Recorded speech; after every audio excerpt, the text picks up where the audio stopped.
తెలంగాణలోనే ఆ 40 సీట్లపైనే అన్ని పార్టీల కన్ను.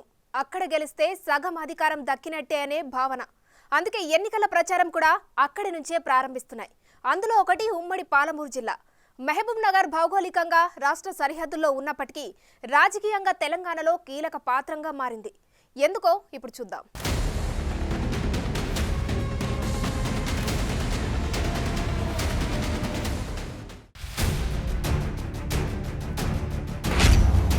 హాట్గా ఆ 40 స్థానాలు.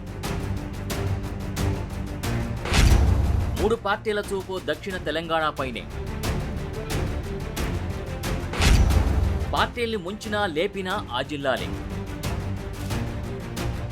రాష్ట్రంలో అసెంబ్లీ ఎన్నికలకు గట్టిగా తిప్పికొడితే 2 నెలల సమయం లేదు. ఈలోగా ఓటర్లను ప్రసన్నం చేసుకునేందుకు రాజకీయ పార్టీలు పక్కా ప్లాన్ ప్రకారం ముందుకెళ్తున్నాయి. అయితే తెలంగాణలోని ఉమ్మడి మహబూబ్ నగర్, నల్లగొండ, రంగారెడ్డి జిల్లాలపైనే 3 పొలిటికల్ పార్టీస్ కూడా కన్నేశాయి. పాలమూరులోని 14, రంగారెడ్డిలోని 14 స్థానాలతో పాటు నల్లగొండ జిల్లాలోని 12 సీట్లు కైవసం చేసుకుంటే చాలు. వాళ్లే కింగ్ మేకర్ అనడంలో నో డౌట్. అందుకే ఆ 3 ఉమ్మడి జిల్లాల్లోని 40 అసెంబ్లీ స్థానాలు ముఖ్యమంత్రి పీఠంపై కూర్చునేదెవరో డిసైడ్ చేస్తాయి అనడంలో ఎలాంటి సందేహం అవసరం లేదు. ఉత్తర తెలంగాణలో బీఆర్ఎస్కు కాస్త పట్టుందనే చెప్పుకోవాలి. అందుకే ఈసారి కూడా గులాబీ బాస్ దక్షిణ తెలంగాణపైనే గురిపెట్టాడు. అదే సమయంలో ఈ 3 జిల్లాల్లోని సీట్లను దక్కించుకునేందుకు బీఆర్ఎస్కు పోటీగా బీజేపీ, కాంగ్రెస్ కూడా తమ ఎలక్షన్ క్యాంపెయిన్ షెడ్యూల్ని ప్లాన్ చేశాయి. కీలక నేతల్ని ఆ జిల్లాలకే తీసుకొచ్చి ప్రచారం చేయిస్తున్నారంటే పార్టీలకు ఆ 40 స్థానాలు ఎంత కీలకమో అర్థమవుతోంది. ఉమ్మడి మహబూబ్ నగర్ జిల్లాలో మొత్తం 14 నియోజకవర్గాలున్నాయి. గత ఎన్నికల్లో కొల్లాపూర్ మినహా 13 నియోజకవర్గాల్లో బీఆర్ఎస్ గెలిచింది.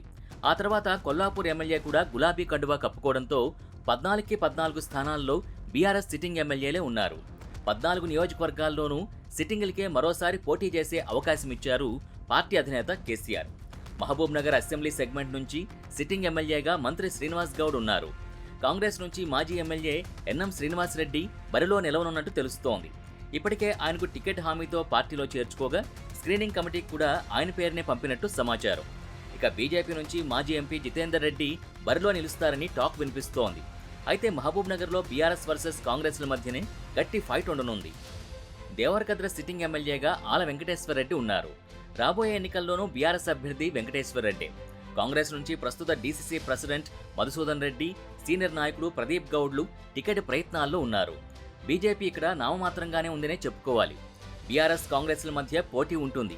ఇక జడ్చర్ల నియోజకవర్గం నుంచి సిట్టింగ్ ఎమ్మెల్యేగా లక్ష్మారెడ్డి ఉన్నారు.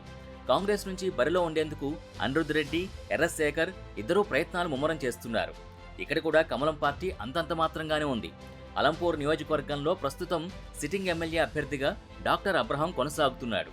ఈ నియోజకవర్గంలో కాంగ్రెస్ పార్టీ అభ్యర్థిగా సంపత్ బరిలో ఉండనున్నాడు. ఇక్కడ బీజేపీ పెద్దగా ప్రభావం చూపదు.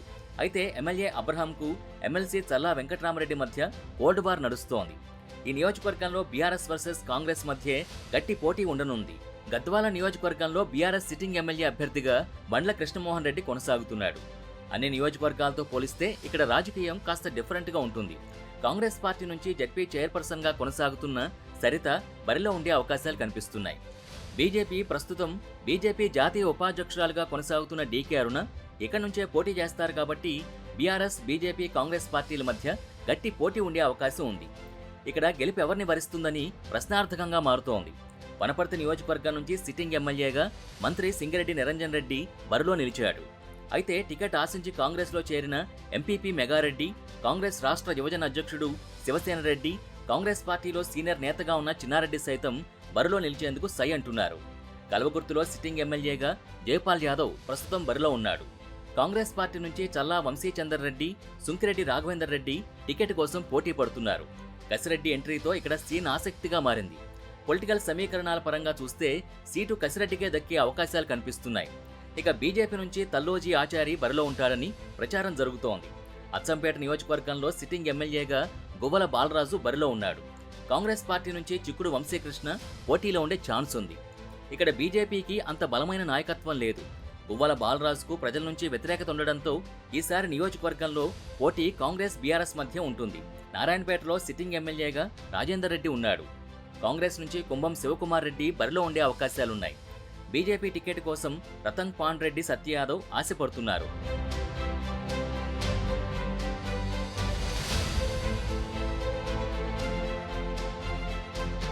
నాగర్ కర్నూల్ నియోజకవర్గంలోనూ సిట్టింగ్లకే ఛాన్స్ ఇచ్చారు కేసీఆర్. కాంగ్రెస్ నుంచి మాజీ మంత్రి నాగం జనార్దన్ రెడ్డితో పాటు ఎమ్మెల్సీ కూచుకుళ్ల దామోదర్ రెడ్డి తనయుడు రాజేష్ రెడ్డి పోటీలో ఉండే అవకాశాలున్నాయి. మక్తల్ నియోజకవర్గం నుంచి బీఆర్ఎస్ సిట్టింగ్ ఎమ్మెల్యే అభ్యర్థిగా చిట్టెన్ రామ్మోహన్ రెడ్డి బరిలో ఉన్నాడు. కాంగ్రెస్ నుంచి ప్రధానంగా వాకిటి శ్రీహరి బరిలో ఉండే అవకాశాలు కనిపిస్తున్నాయి. అయితే లేటెస్ట్గా పోటీలో సీతా దయాకర్ రెడ్డి, మాజీ డీసీసీబీ చైర్మన్ దివంగత వీరారెడ్డి తనయుడు ప్రశాంత్ రెడ్డి కూడా కాంగ్రెస్ నుంచి టికెట్ ఆశిస్తున్నారు. బీజేపీ నుంచి కొండయ్య, జలంధర్ రెడ్డి ఉన్నప్పటికీ పెద్దగా ప్రభావం చూపలేరు. కొల్లాపూర్ నియోజకవర్గంలో సిట్టింగ్ ఎమ్మెల్యే హర్షవర్ధన్ రెడ్డికి కేసీఆర్ మరోసారి ఛాన్స్ ఇచ్చారు. ఇక కాంగ్రెస్ పార్టీ నుంచి మాజీ మంత్రి జూపల్లి కృష్ణారావు పోటీలో ఉంటారు.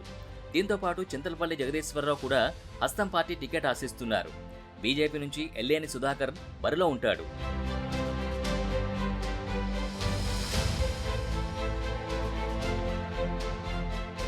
పాలమూరు ఉమ్మడి జిల్లా రాష్ట్ర రాజకీయాల్లో కేంద్ర బిందువైంది. రాష్ట్రంలో అధికారం కోసం కొట్లాడుతున్న 3 ప్రధాన పార్టీలు ఈ ప్రాంతంపై పట్టు సాధిస్తే అధికారానికి దగ్గరదారి ఏర్పడుతుందనే వ్యూహంతో కథన రంగంలోకి దిగాయి. ఏ పార్టీని విశ్వసించినా ఆ పార్టీకి పూర్తి అండగా ఉండడం ఇక్కడి ప్రజల అభిమతంగా పలు ఎన్నికల్లో నిరూపణ అయింది. దాంతో ఇక్కడి ప్రజల మనసు గెలిస్తే ఏకమొత్తంలో సీట్లు సాధించడానికి సులభ మార్గం ఏర్పడుతుందనేది రాజకీయ పార్టీల అంచనా. ఈ అంచనాలు, వ్యూహాల నేపథ్యంలో రాబోయే అసెంబ్లీ ఎన్నికల కోసం జిల్లాపై 3 పార్టీలు ప్రత్యేక దృష్టి సారించాయి. క్షేత్రస్థాయిలో వ్యూహాలు అమలు చేస్తూ ముందుకు సాగుతున్నాయి. దాంతో ఉమ్మడి జిల్లా వ్యాప్తంగా ఇప్పటికే హోరాహోరీ వాతావరణం నెలకొంది. సర్వేలు, సామాజిక సమీకరణాలు, ఉమ్మడి జిల్లా ప్రధాన సమస్యలు, తాము చేసిన పనులు తదితర ప్రణాళికలతో ఓటర్లను ఆకర్షించే కార్యాచరణ ఊపందుకోవడంతో అన్ని చోట్ల రాజకీయం రసకందాయంగా సాగుతోంది. అందులో భాగంగా మహబూబ్ నగర్ నుంచి బీజేపీ అధికారికంగా తన ఎన్నికల ప్రచార శంఖారావాన్ని పూరించింది. బీజేపీ సభకు ధీటుగా త్వరలోనే కాంగ్రెస్ కూడా పాలమూరు వేదికగా ఓ భారీ బహిరంగ సభ నిర్వహించేందుకు ఏర్పాట్లు చేస్తోంది.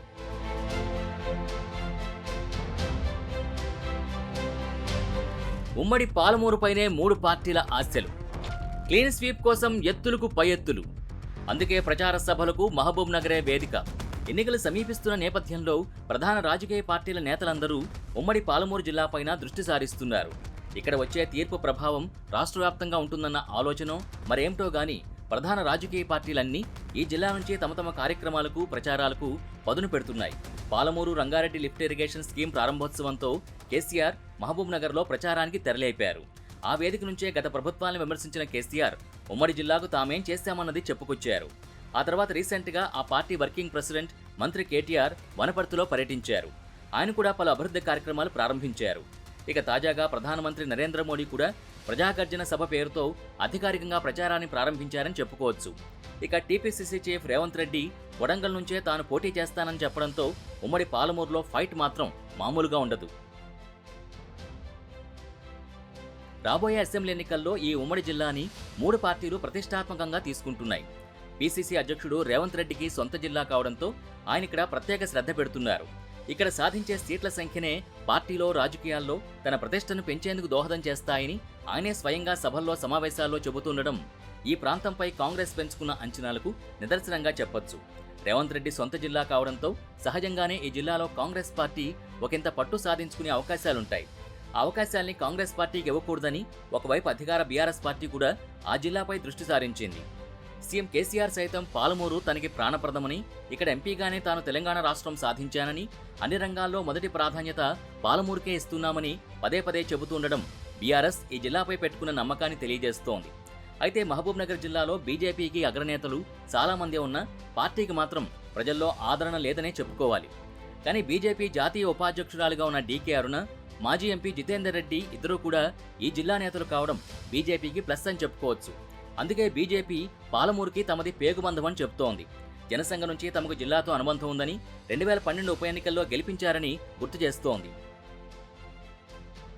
హస్తం పార్టీకి కీలకమైన ఉమ్మడి మహబూబ్ నగర్ జిల్లాలోనూ పెద్ద లీడర్ల చేరిక కాంగ్రెస్కు బూస్టప్ ఇచ్చింది. జూపల్లి కృష్ణారావు కారు దిగి హస్తం పార్టీలో జాయిన్ అయ్యారు. ఈయన కొల్లాపూర్ నియోజకవర్గంలో చాలా కీలకంగా ఉన్నారు. అంతేకాదు మహబూబ్ నగర్ జిల్లాలో ఆయన చుట్టుపక్కల నియోజకవర్గాల్లోనూ ఎఫెక్ట్ చూపనున్నారు. మరోవైపు బీఆర్ఎస్ ఎమ్మెల్సీ కూచుకుళ్ల దామోదర్ రెడ్డి కూడా కారు దిగి కాంగ్రెస్లో చేరారు. నాగర్ కర్నూలు నుంచి తన కొడుకు డాక్టర్ రాజేష్ రెడ్డిని పోటీకి దింపాలని ఎమ్మెల్సీ కూచుకోళ్ల దామోదర్ రెడ్డి అనుకున్నారు. టికెట్ మర్రి జనార్దన్ రెడ్డికి ఇవ్వడంతో బీఆర్ఎస్ను వీడారు. నాగర్ కర్నూలు ఎమ్మెల్యే మర్రి జనార్దన్ రెడ్డికి కూచుకోళ్లకు మధ్య మొదటి నుంచి విభేదాలున్నాయి. అటు కల్వకుర్తిలో ఎమ్మెల్సీ కసిరెడ్డి నారాయణ రెడ్డికి ప్రస్తుత ఎమ్మెల్యే జైపాల్ యాదవ్ వర్గంతో పడ్డం లేదు. అధికారిక వేదికల మీదే మాటకు మాట అనుకుంటున్నారు. కల్వకుర్తి టికెట్ను కసిరెడ్డి ఆశించారు. అయితే కాంగ్రెస్ వైపు వెళుతున్నారన్న ప్రచారంతో కసిరెడ్డిని జైపాల్ యాదవ్ని కేటీఆర్ పిలిపించి మాట్లాడారు. కానీ అవేవీ కసిరెడ్డిని ఆపలేకపోయాయి. అందుకే ఆయన కాంగ్రెస్లో జాయిన్ కావాలని నిర్ణయించుకున్నారు. జూబ్లీహిల్స్లోని రేవంత్ రెడ్డి నివాసానికి కసిరెడ్డి నారాయణ రెడ్డి వెళ్లి కలిశారు. మహబూబ్ నగర్ జిల్లా నుంచి బీఆర్ఎస్ ఎమ్మెల్సీగా కసిరెడ్డి కొనసాగుతున్నారు. ఇప్పటికే తాను బీఆర్ఎస్ పార్టీ ప్రాథమిక సభ్యత్వానికి రాజీనామా చేశారు. వచ్చే ఎన్నికల్లో కల్వకుర్తి నియోజకవర్గం నుంచి పోటీ చేయాలని భావిస్తున్నారు. కల్వకుర్తి టికెట్ను కేసీఆర్ జైపాల్ యాదవ్కి ఇవ్వడంతో సీన్ మారిపోయింది. కసిరెడ్డి కాంగ్రెస్ పార్టీలో చేరడం ఖాయమైంది. ప్రజలు కోరుకుంటున్నది అక్కడ సేవ చేయడానికి ఎమ్మెల్యేగా వస్తేనే జరుగుతుందని చెప్పేసి అనుకున్నారు. ఏవైతే ఈరోజు గవర్నమెంట్ కొన్ని స్కీమ్స్ తీసుకొచ్చి పేద ప్రజల కోసం చేస్తున్నారో అవన్నీ కూడా ఎమ్మెల్యేగా ఉంటేనే ఇవ్వగలుగుతున్నారు. మీరు ఇవ్వలేకపోతున్నారు. మీతోటి ఉన్నాం, మీరు న్యాయం చేయాలి, మాకు సహకరించాలి, మేము బాగుపడాలంటే మీరు తప్పనిసరిగా ఎమ్మెల్యేగా కాంటెస్ట్ చేయాలని చెప్పినందుకు ఈరోజు తప్పనిసరి పరిస్థితుల్లో కావచ్చు. అదేవిధంగా కాంగ్రెస్ కొన్ని ముఖ్యమైనటువంటి స్కీమ్స్ కూడా తీసుకొచ్చేసి బీద ప్రజల కోసం చేస్తున్నారు. కాబట్టి నేను కాంటెస్ట్ చేయడం కోసానికి ముందుకు ఈ ఎలక్షన్లోనే రావడం కోసం తప్పనిసరి పరిస్థితుల్లో రాజీనామా చేయాల్సి వస్తుంది. ఇప్పటికే ప్రచార శంఖారావాన్ని పూరించిన ప్రధాన పార్టీలు వరుస సభలు సమావేశాలతో దక్షిణ తెలంగాణలో హడావిడి. తెలంగాణలో ఎన్నికల వేడి మొదలైంది. ప్రధాన పార్టీలన్నీ క్యాంపెయినింగ్పై ఫోకస్ పెట్టాయి. అధికారంలో ఉన్న బీఆర్ఎస్ మాత్రమే ఇప్పటివరకు 115 స్థానాలకు మాత్రమే అభ్యర్థుల్ని ప్రకటించింది. ఇక కాంగ్రెస్ కూడా అతి త్వరలోనే తన గెలుపు గుర్రాల్ని ప్రకటించనుంది. బీజేపీ సైతం అభ్యర్థుల దరఖాస్తుల్ని స్క్రూటినీ చేసే పనిలో తలమునకలై ఉంది. హ్యాట్రిక్ కోసం బీఆర్ఎస్, పునర్వైభవం కోసం కాంగ్రెస్, హిట్టు కొట్టాలని బీజేపీ, ఇలా 3 పార్టీలు కూడా గెలుపు కోసం తమ వ్యూహాలకు పదును పెడుతున్నాయి. ఎన్నికలకు 4 నెలల ముందు నుంచే అధికార బీఆర్ఎస్, ప్రతిపక్ష కాంగ్రెస్ సభలు సమావేశాల పేరుతో హడావిడి చేస్తున్నాయి. ఇలా ఉమ్మడి మహబూబ్ నగర్ జిల్లా కేంద్రంగా క్రియాశీలక రాజకీయాలకు ఆయా పార్టీలు శ్రీకారం చుట్టాయని మనకి క్లియర్గా అర్థమవుతోంది. వచ్చే ఎన్నికల్లో గెలిపే లక్ష్యంగా ప్రత్యేక కార్యాచరణతో ప్రధాన రాజకీయ పార్టీలు ముందుకు సాగుతున్నాయి. మరి మహబూబ్ నగర్ ప్రజలు ఎవరికి పట్టం కడతారో వేచి చూడాలి.